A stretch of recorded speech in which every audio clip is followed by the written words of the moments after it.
Well, as the room is filling up, I'd like to do the introduction for today. I'm Ron Ackerman. I direct the Institute for Public Health and Medicine, and I want to invite you all or thank you all for attending today the IPHAM webinar series. I want to remind you that we use a format that involves a presentation by a guest presenter followed by question and answer. When we do that, I would ask all of you to use the Q&A function at the bottom of your Zoom menu and not the chat function. We won't be monitoring the chat, but we will be monitoring the Q&A, and we will get to those questions at the end of the presentation. But feel free to enter them at any point as you're listening. Our presenter today is Dr. Linda Teplin. Dr. Teplin is the Owen L. Coon Professor of Psychiatry and Behavioral Sciences and Vice Chair for Research in the Department of Psychiatry and Behavioral Sciences at Northwestern University's Feinberg School of Medicine. She's Principal Investigator of the Northwestern Juvenile Project, a 20-year epidemiologic study of mental health needs and outcomes of youth after they leave detention. She sampled 1,800 youth in the late 90s and has tracked and re-interviewed them ever since, up to their 30s. Professor Teplin will present key findings on psychiatric disorders, educational, social, and socioeconomic outcomes, and death rates. Her presentation is titled Beyond Detention, New Findings from the Northwestern Juvenile Project. Please join me in welcoming Dr. Linda Teplin. Linda? Thanks so much, Ron. It's a pleasure to be here. I'm starting out in a way that is rather unusual. I'm starting out with the punchline of the presentation. As Ron said, we are conducting a large-scale longitudinal study of youth who have been arrested and detained, focusing on what happens to them after they leave detention. So you'll see the first slide, and the first thing you will notice about it is that you can't read it. And of course, you might think with great irritation, oh my God, are all her slides going to look like that? We can't read them at all. But in fact, you can't read the slide because it's so dense. This slide lists the deaths of the 1,829 kids that we sampled back in the 90s. You used to be able to read this chart. 6 years after we started the study, there had been around 61 deaths. So you could read that chart, no problem. But there have now been 194 deaths of the 1,829 kids who were sampled when they were just 10 to 17. So I like to start out with this slide to illustrate the dire situation of youth who get arrested and detained. Let me start out by discussing the literature a little bit and how we developed this study. I've been at Feinberg now, oh my God, I've been at Feinberg forever, since the washrooms were labeled faculty and ladies, so I never knew which one to use. And the one great benefit about Feinberg, in addition to them having finally changed the signage in the 80s, is we have terrific cocktail parties. We have them to celebrate investitures, new faculty, holidays, and I always enjoy the cocktail parties because since folks know that we do interesting research, we study police, we study men in jail, we study women in jail, we study kids in detention, we study violence. So people are always asking me, you know, what are you studying now? What's your group up to now? And I explain that we're conducting the Northwestern Juvenile Project, which is the only large-scale longitudinal study of youth after they leave detention. And people are polite. They don't walk away. They don't pretend to see somebody more important over my shoulder. They don't walk away to get another martini, but they do look baffled and they say, well, don't we already know that? What's interesting about this field is, and this is especially interesting, I think, for trainees when they're trying to find a research question, is you have to look at not only what's there, but what's not there. So I realized, having conducted a lit search, that many, many studies had delinquent in the title. But when you look closer, you realized that all those studies didn't study kids in the system, but rather those studies looked at general population kids, whether in schools or treatment samples, looking at the outcome variable of who becomes delinquent. There were studies, of course, that looked at kids in the system, but most of them were written by criminologists. And of course, criminologists are most interested in recidivism. And so we had a huge omission in the literature where so many studies looked at delinquency only as an outcome rather than looking at youth in the juvenile justice system. And that the studies that did focus on kids in JJ were most often conducted by criminologists who focused only on crime. Now, when I first pitched this study to get funding for this, because these longitudinal studies, as you might imagine, are quite expensive, program officers and branch chiefs, they would say, okay, so you say there's no studies of kids in juvenile justice specifically, but wouldn't there be, wouldn't those kids be included in all the large scale longitudinal studies that we already fund? And the answer in a word is no, because if you look at all the general population longitudinal studies, what you see is that many of them sample from schools. Well, kids in the juvenile justice system aren't going to be in school. So they're completely missed in that type of study. Many of the longitudinal studies of general populations rely on household-based surveys. And kids who end up in JJ are parts of families, are a part of families that are typically very poor, highly mobile. They wouldn't be sampled in household-based surveys.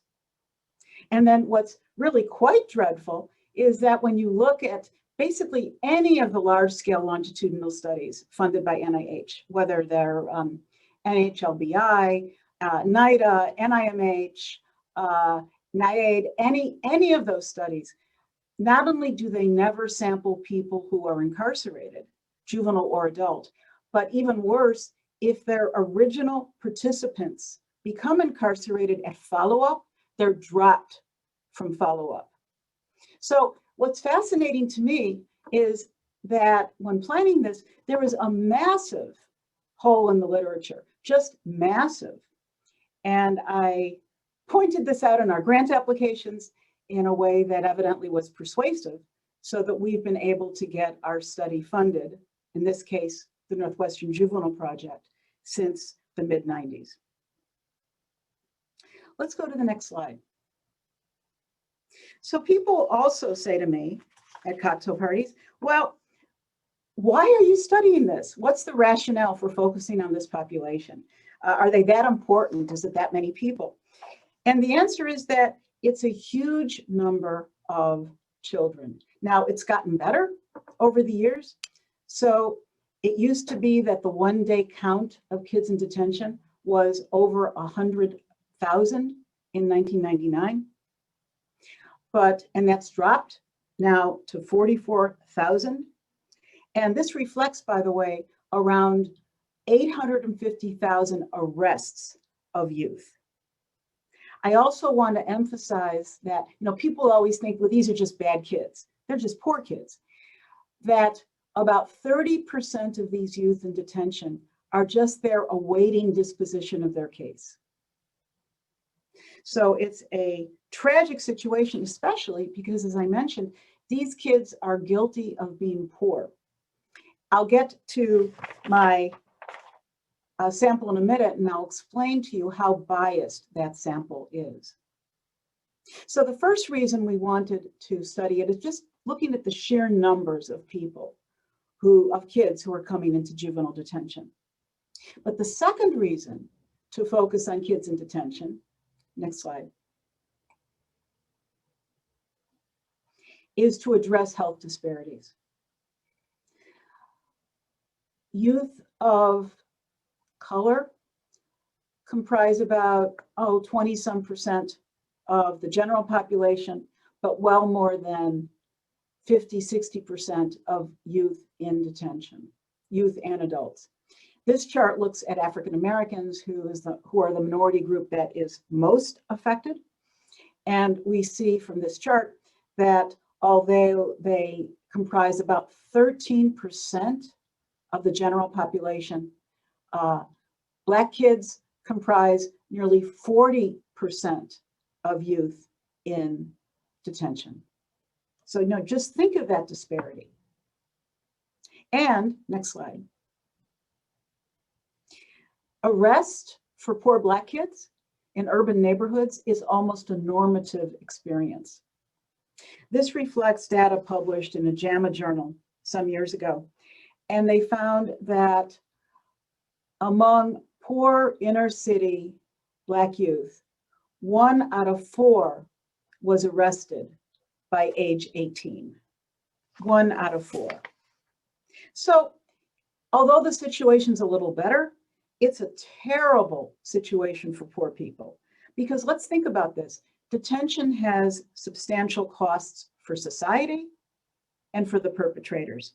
So for the perpetrators, it interrupts their education. It disrupts their social connections. It alienates families. And then, of course, it limits opportunities for employment and college admission. We still have at Northwestern, by the way, the question on our graduate school application, which is, have you ever been convicted of a felony? We still have this question. And I have not been able to persuade the upper administration to omit that question from the graduate applications. So what we wanted to do was, given the dearth of information, we decided to study kids in detention and after. So today I'll be presenting data on describing kids and their problems when they enter detention, and then focusing especially on what happens after. If there's time, I'll also recommend future directions for research, as well as talk about implications for public health policy. So let's talk about the method. Next. So our design is very straightforward. We took a random sample of youth as they entered detention. We oversampled females to get enough of them. We oversampled younger kids to get enough of them. We oversampled youth processed as adults, again, to get enough of them. And we oversampled whites. Now, those of you who have NIH grants know you always have to fill out forms about, race and ethnicity of people that you study. And of course, NIH is most worried about having enough minorities, having enough Blacks. In fact, in corrections, you have to worry about having enough whites. That's because minorities are disproportionately incarcerated, not just in Cook County, not just in Chicago, but across the country. It is minorities who get arrested and incarcerated. And so if I were face to face with you, I would ask a question and wait for somebody to answer. But I always ask, guess how many of our 1,800 kids came from Wilmette, Winnetka, Glencoe, Highland Park, Northbrook? Just take a guess. How many of our 1,829? Since no one can answer, I will tell you, 0. And that's because, it could be for 2 reasons. It could be because kids at New Trier never get into fights, don't use drugs, don't sell drugs. That's one hypothesis. But the key issue is that when a kid at New Trier gets into trouble, the school calls the parents, not the police. And the parent gets to school like that, says, please don't call the police about this. Johnny's dealing only because he has a drug problem. We'll make sure that we get him treatment. It'll be fine. Whereas if you're a child in an inner city school and you got into a fight, have been found to be using drugs or selling drugs, that school won't call your parents. They will call the police.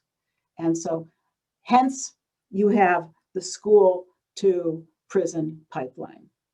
And I should also mention that when kids are detained, it's so disruptive to their lives because let's say they're detained for 2 weeks and let's say they're found not guilty. They go back to school. Well, it's just 2 weeks. What's the big deal? In those 2 weeks, they miss school, they'll get behind, they may get disheartened and discouraged, they may start to cut class, hang out on the street corner, get into trouble, or else just round it up with the usual suspects. So what happens with these kids is that rich kids are afforded what's called adolescent limited delinquency. So they can get into trouble and then they kind of grow out of it.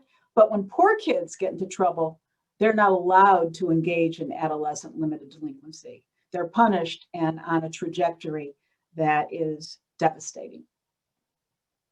Next slide. So the study was straightforward, random sample, 1829, as I mentioned, sampled in the late 90s. And then we interviewed them face to face. And that meant we interviewed them wherever they lived when their interview was due. Now, this is a key point because, as I mentioned, the NIH studies would lose people if they were incarcerated at the time their follow-up interview was due. Obviously, that is not the ideal way to collect data because the people you're missing are most likely to have exactly what you're trying to count and have exactly, especially the poor outcome that you are trying to count. So we interviewed everyone where they lived, regardless of whether they lived in a housing project and we had to schlep up 6 flights of stairs in urine-soaked hallways, or they were back in juvie if they were underage or in jail or in prison. We went wherever they lived to do our interview. Our initial participation rate was excellent. It was about, well over 95%. And that's because for many of these kids, nobody ever even talks to them or asks them about their lives. So we had kids tell us, you don't have to pay me the $25 for the interview. It's enough that you listened. This is an underclass that many researchers who focus on patients never even know about. I always explain that our kids are like the ones on the TV series The Wire. You know, very poor, very impoverished, difficult to study, but important to document because it represents the underclass in America. Next slide.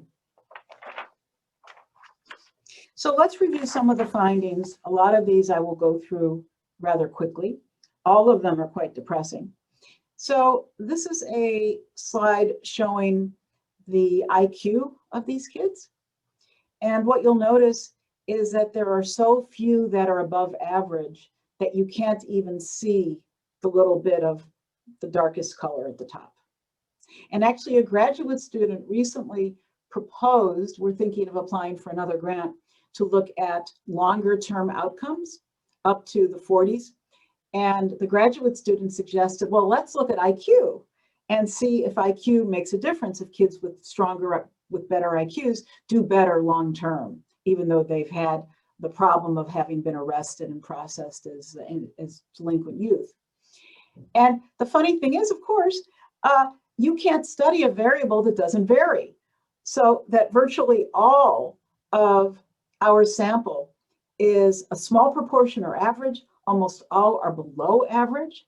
And so you can't even study this variable as a predictor because to study it as a variable, it has to vary, and it doesn't vary much. Next slide.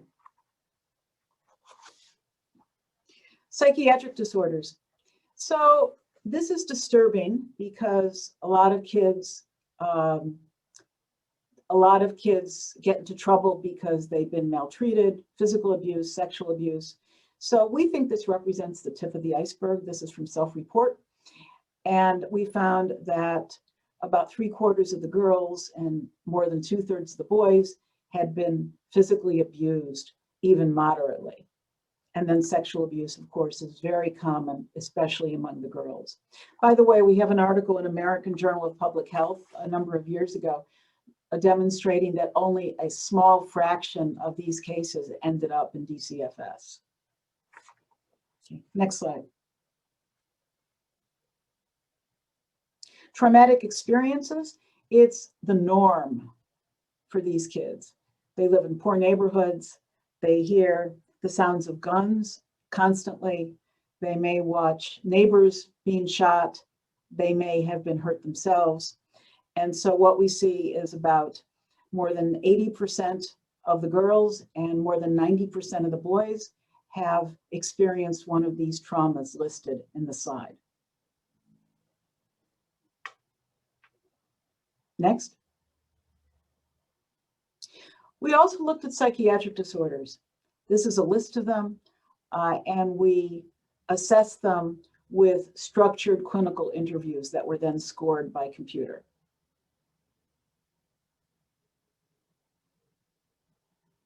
Next. And very depressing findings. We found that about 3/4 of the girls and 2/3 of the boys had one or more of the disorders that I just showed you on the previous slide. Next. This chart, which looks complicated, is actually simple to read, and it's a very bad news chart. A good news chart would be if these circles didn't overlap. That would show that most of the kids had only a substance use disorder, or only an anxiety disorder, or only major depressive episode.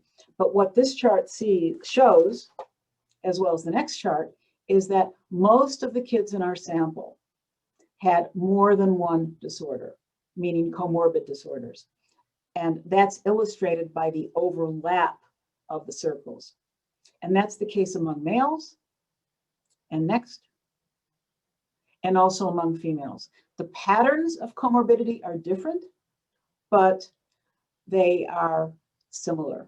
We have a paper on this actually that is coming out in a matter of maybe probably in a month or two. It's looking at psychiatric disorders, their persistence and development and comorbidity up to the mid-30s, and that will be published in JAMA Pediatrics. So you can watch out for that if you want, and I can send you a preprint if you want as well. So the critical issue, of course, is, well, maybe these kids get detained, but then maybe someone notices them so they get treatment. Next slide. No, they don't. So we looked at what proportion of kids with major mental disorders, not just your garden variety anxiety disorder, what proportion of them received any treatment either in detention or in the 6 months after they returned to their community. And it's 1 in 6. Next slide. Now you'll recall that the most common type of disorders these kids had were substance use disorders. So this looks at the prevalence over time. And what's very interesting here is contrasting the lines, because we think of these kids as being, you know, all addicted to heroin, smoking crack cocaine. And in fact, what we see is that the most common drugs were alcohol and marijuana. And the good news is that those actually declined over time. And this is disorder, by the way, not use. But what you'll see is the bottom line, it's very close to 0. So the stereotype we have of kids in the juvenile justice system as being, you know, wild heroin addicts or meth addicts, methamphetamine or crack cocaine, it's just not true. And that's the case for males and also for females. Next slide. So this is also an interesting chart that contradicts the stereotype. And this was published in American Journal of Public Health. Leah Welty is first author of this paper. It was a couple of years ago. So again, we have the stereotype that substance use disorders of hard drugs is more common among minorities than among non-Hispanic whites, and we found that was not the case, that the kids who had abused or had a substance use disorder of hard drugs were far more likely to be non-Hispanic white. So you see the bottom line, which is African Americans, is close to zero. Next slide. And we see the same patterns among females, where we see that the more common drugs of abuse are alcohol and marijuana, and other drug. It's a little higher among females than males, but still pretty negligible overall. The good news about this chart, by the way, is that it shows that the prevalence of substance use disorders are dropping as these youth age. Next. And once again, we see the same pattern in females as we did in males, which is that disorders of hard drugs are extremely uncommon among African Americans. But again, the good news is that they drop. Next. But overall, these statistics are depressing. And this is again from Leah Welty's paper in American Journal of Public Health, that by 12 years after they enrolled in our study, 90% had had a substance use disorder. And remember, this is a disorder, not just use. And about 3/4 had had an alcohol disorder, over 80% had had a marijuana use disorder, and about 1/4 had had another drug use disorder, meaning hard drugs. Next slide. Other outcomes, all depressing.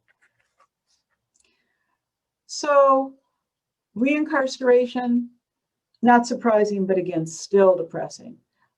Much more likely to be reincarcerated within 5 years after the baseline if you were male, and then especially if you were African American, an African American male or Hispanic male. Less common among girls, and especially among non-Hispanic white girls. Next slide. So I had mentioned that so many studies of youth in the juvenile justice system focused only on recidivism. We decided to examine the achievements of positive outcomes in our sample of 1,829 kids. And this is, I'll be presenting some data from a paper that we published a few years ago. Karen Abram is the first author, and then some data that are still being written up.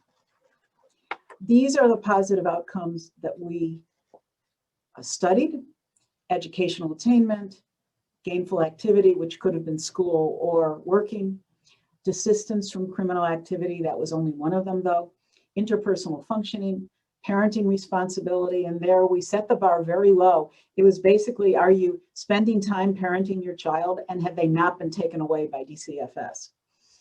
Residential stability, mental health, abstaining from substance abuse. So we set the bar for all of these very low, given the type of population that we were studying. Next slide. Even though we set the bar low, the attainment of these positive outcomes was not as high as we had hoped. And so this looks at gender differences, at sex differences, for the attainment of each of these positive outcomes. And what you'll notice is that overall, the females, more females attain the positive outcome than males. And by the way, these positive outcomes were scored dichotomously. So we had a lot of information, but then we decided, well, what in all of this information would denote a positive outcome? And again, we're not talking about people getting PhDs or people getting graduating from university. To have a positive outcome in educational attainment, all you had to have was a high school diploma or GED. So we cut the bar very low. We set the bar very low, and yet we still see that overall it's the attainment of these positive outcomes is not what we would like to see. And this was 12 years after they entered the study. So they would have been about median age 32. Next slide. This looks at males and looking at racial and ethnic differences.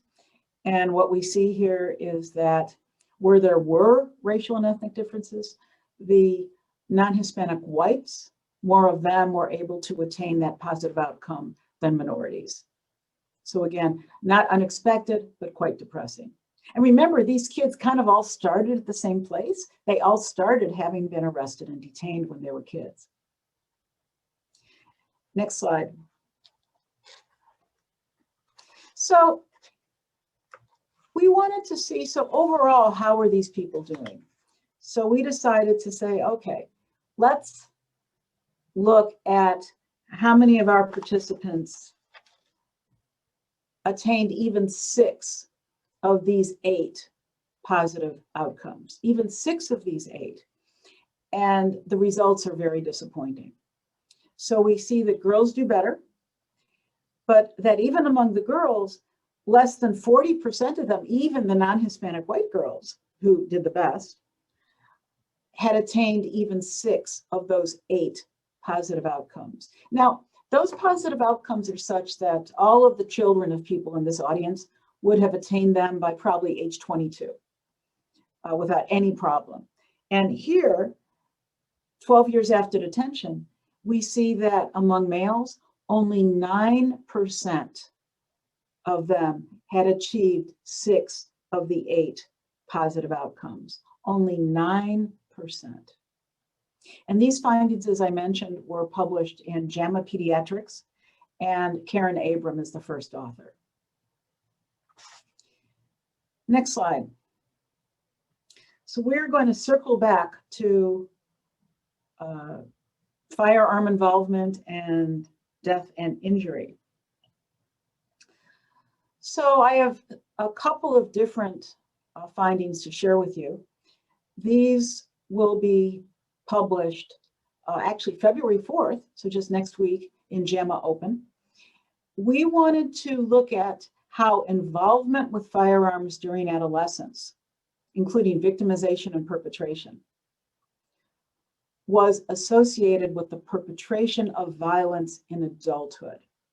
And we could do this because we had longitudinal data, and we had asked our participants when they were young about their firearm involvement, and then we continued to ask questions about that as they aged. So this is what we asked when they were adolescents. We asked about victimization. We asked about access. We asked about use, and of course we excluded use for sports or hunting, and we asked about ownership. For perpetration in adulthood, next slide, we looked at threatening someone with a firearm and also using a firearm. And here are our findings. Next slide. So what we see is nearly almost every type of involvement during adolescence resulted in a higher odds of perpetrating firearm involvement in adulthood. And so the adjusted odds ratio and the confidence intervals are in the 2 columns on the right. But these findings are quite striking because what it demonstrates is that early involvement with firearms, at least in this very high-risk group, is associated with the later perpetration of firearm violence. And of course, we know that perpetrators of firearm involvement also become victims. Next slide. So we looked at victimization, and we looked at both injury and mortality. And this is unusual because we have great statistics on mortality. You know, death is the easiest thing to study. There's it's hard to hide bodies, so mostly they're discovered by police. There are autopsies, so you can get good data from medical examiners' offices. You can get great data from CDC and other agencies. So it's easy to look at mortality, not so easy to look at injury. But we wanted to look at victimization in our sample. So we found that 5 years after detention, when our kids were 20 years old, that about 11% of them had been injured by a firearm, and about 4% had been killed by a firearm. Next slide. And by median age just under 28, 14% had been injured and 7% had been killed by a firearm. Next. And then by median age 32, 15% had been injured and 8% had been killed by a firearm. So about a quarter of the sample had been injured or killed by firearms. Next slide.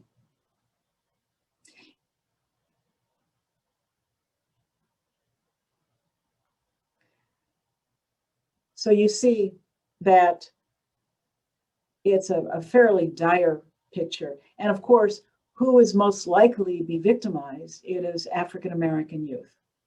So we see on the left that that bar is much higher. Over a quarter of African-Americans were injured or killed by firearms. Next. And here are the incident rates, which document in a different way what I've just shown you. Next slide. So what predicts violent death? Unfortunately, we have been able to study that. We had a paper published in Pediatrics where all we could look at were racial differences, ethnic differences, gender differences. But 6 years later, there were so many more violent deaths, well over 100, that we could then look at risk factors. And we found that these risk factors during adolescence predicted subsequent mortality.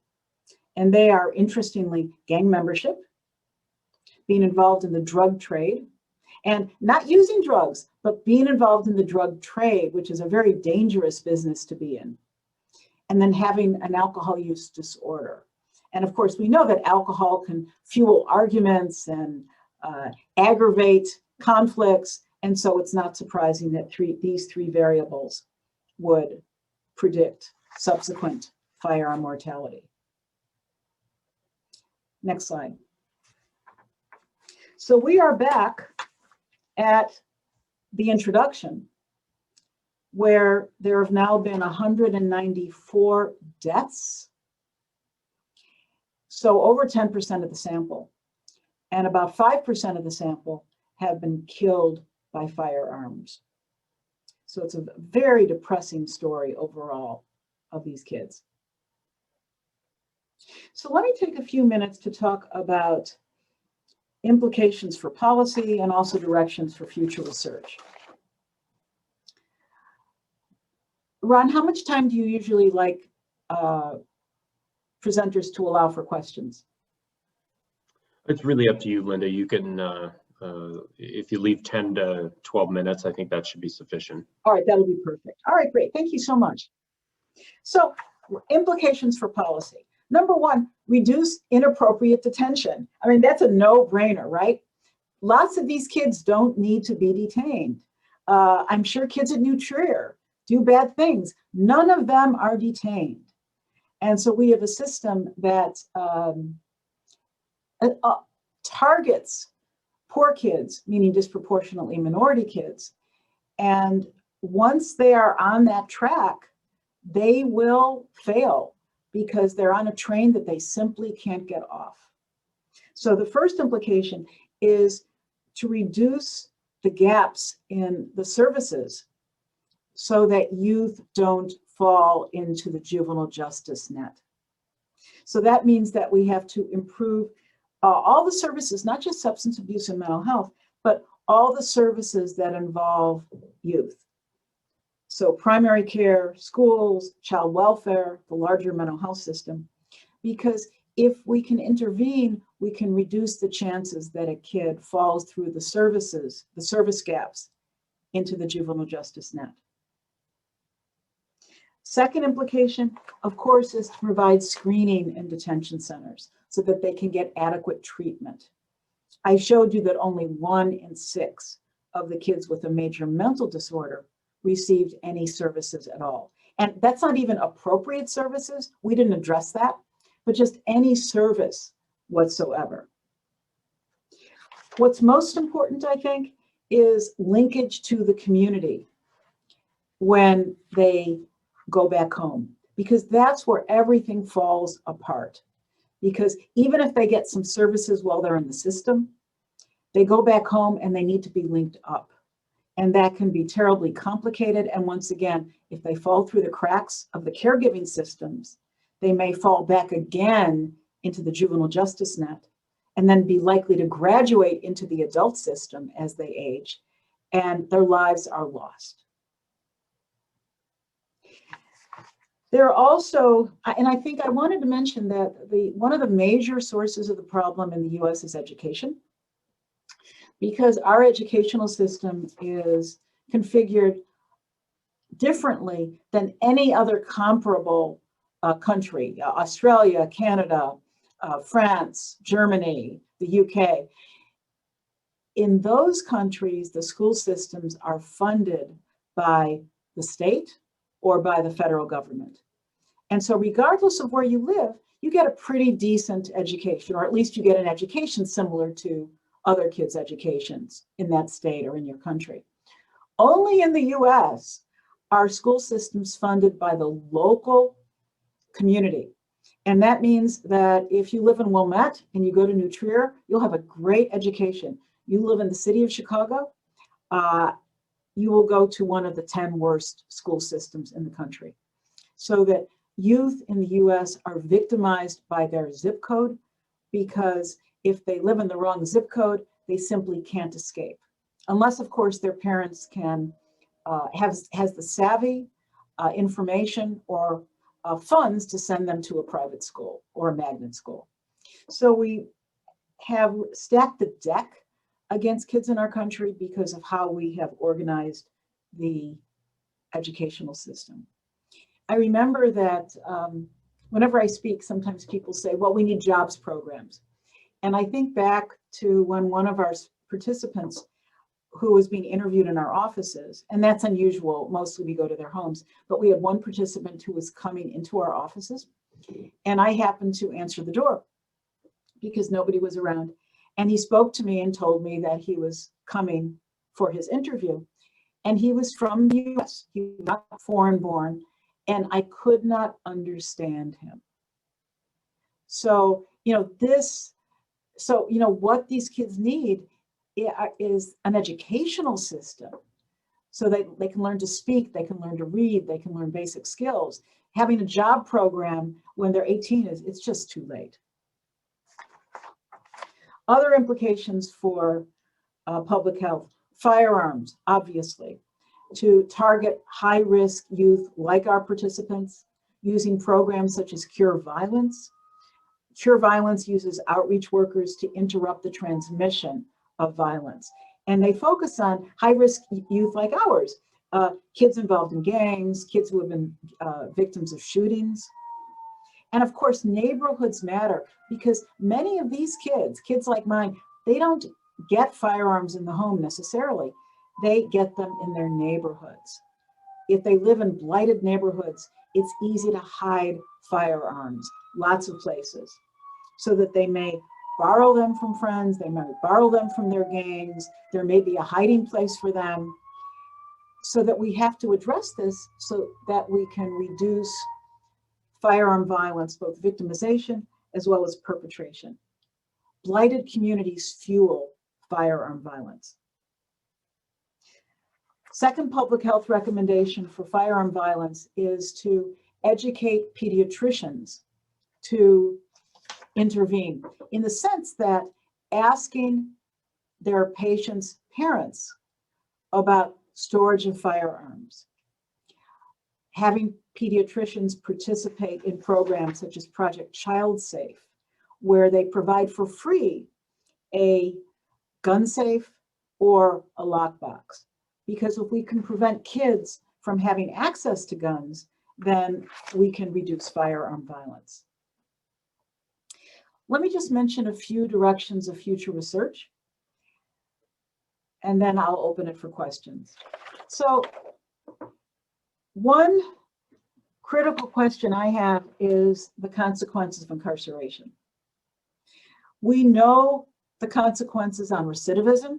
Criminologists have done a great job looking at that area, but we don't know much about how incarceration affects the attainment of life goals. And it's important to look at incarceration not just as a dichotomous variable, was that person incarcerated, but rather looking at incarceration as a dose. What kind of facility was it? Was it a jail, which is for pretrial, or was it a prison? Was it a short sentence? Was it a long sentence? What age were they incarcerated? Number of incarcerations, the length of incarcerations, the amount of time spent in the community in between incarcerations, terms of release, experiences in parole. So the critical issue is how these experiences affect long-term outcomes, because then we can figure out how to improve the system and what are the critical points. A second important research direction is the consequences of parents' incarceration on their children. We have a grant from NIH to study that, but to be honest, that lit search was a piece of cake to do because there are almost no studies.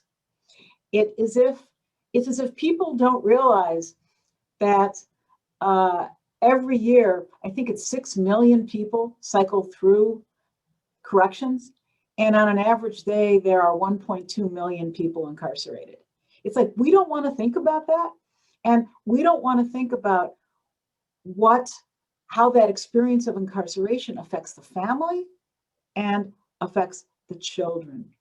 And I think one reason we don't focus on it is because it affects disproportionately poor people and disproportionately racial and ethnic minorities. The last recommendation I have is to look at not just problems, but looking at more at the attainment of positive outcomes, and especially to differentiate between people who have had adverse experiences and continue to have adverse experiences versus the outliers who do well despite all of the horrific experiences they've had. So in conclusion,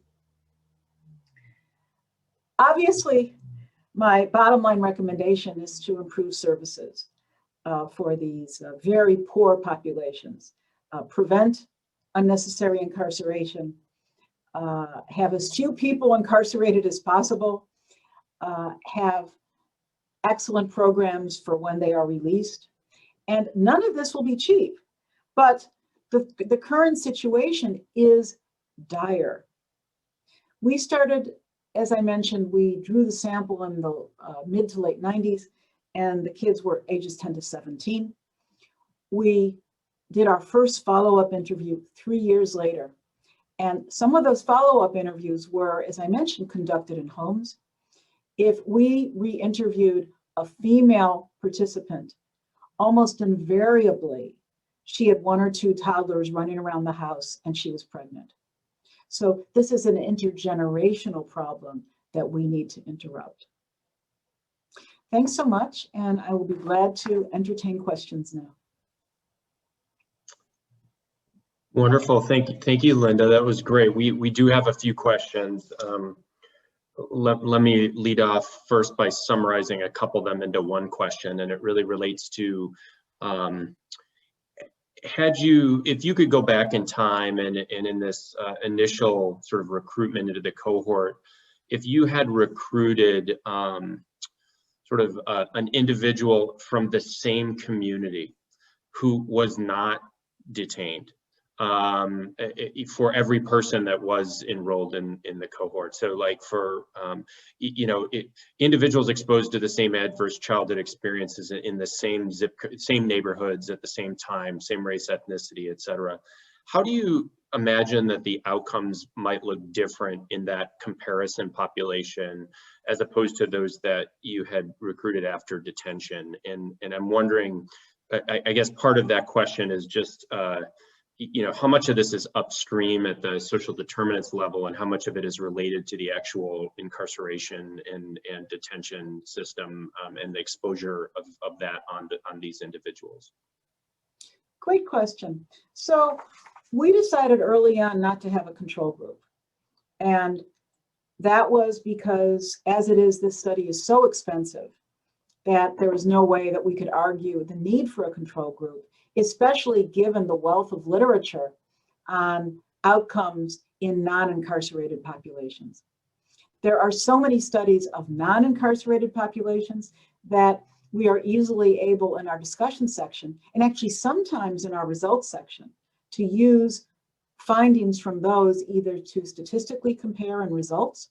We did that in the first few papers on psychiatric disorders, or else just compare them without statistics, without running statistics in the discussion section.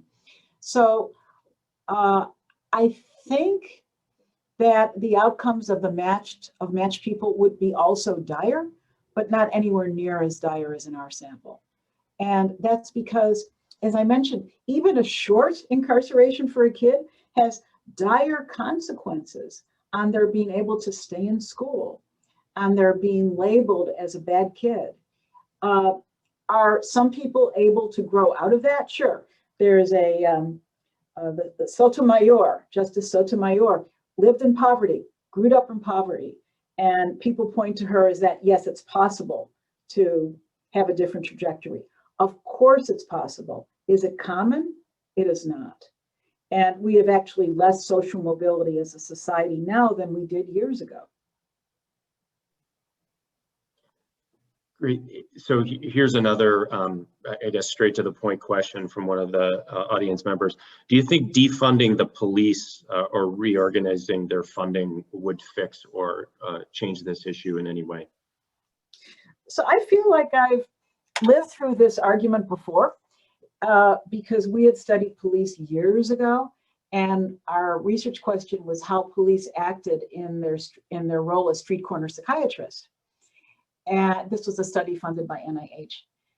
And we found that one way police managed mentally ill folks was to arrest them, not because they were ignorant about mental health or mental disorder or symptoms, but because of the lack of alternatives in the mental health system. So at that point, we advised, and many police departments acted, to develop crisis intervention teams called CITs, who would be called by police to manage situations involving, say, a person with major mental disorder. It's not defunding the police necessarily, because the problem is that police will always be the first ones to be called. If your cat gets stuck in a tree, you're going to call the police. That's just who you do. That's who you call. But the issue is to have enough resources that are not related to the justice system to intervene, and then have enough resources in the community to have a place to successfully resolve that situation. So, for example, you need people that the police can call to intervene, but then the people who intervene, the responders, they need a place to bring that person in case they're homeless. And currently, our mental health system is in a shambles. And that is because we implemented deinstitutionalization without providing adequate services for all those people who left psychiatric hospitals. We have never reinstated any of that funding. We have not implemented the special programs we needed, especially those emergency housing or just housing for people who cannot cope on their own. So I could not agree more that we need to change the system, because we need to bring back all of those workers and organizations that handle people who are really not best handled by police, but are better handled by the social service system. So I don't like the slogan. It's not defund the police, but rather it's divert those funds to social services, so we can prevent harm and injury to vulnerable populations, such as those who have serious mental disorders. If any of you are interested, I feel the sense of deja vu when I read this in the newspapers, because we studied this back in the early and mid 80s and have articles on this, talking about what police need so that they can not have to be a street corner psychiatrist, but actually do their work, but have the social systems do what's most appropriate for them. There's one more question. We just have a couple of minutes. It relates really to when you talked about the intergenerational cycle of violence and relationship with family history and the susceptibility to violence and crime and incarceration. Are there specific strategies or additional research you would recommend there to understand how we can interrupt that, or how we can identify individuals at the highest risk based on family history? I think we don't know that yet. There's no literature on that at all. In our grant application to NICHD and also the one to NIJ, we had the shortest lit search, because it's so expensive to do intergenerational studies and so difficult to get the samples. You know, who do you sample? People in the community, people in corrections, that there isn't research on that. And I believe that's why they funded us, because we can look prospectively at intergenerational relationships. Well, we're at the top of the hour. I really want to thank you again, Linda. This was absolutely wonderful. Thank you for sharing your work with us. It's amazing to see your work over several decades culminate in such meaningful information to guide policy action, as you've illustrated. And I want to thank you for sharing that with us today. And on behalf of all of the audience, I give you a round of applause. And I think if anybody has additional questions, they could potentially email those directly to you. And you would be able to respond after the session. Thank you so much. Thanks, everyone. Bye. Bye-bye.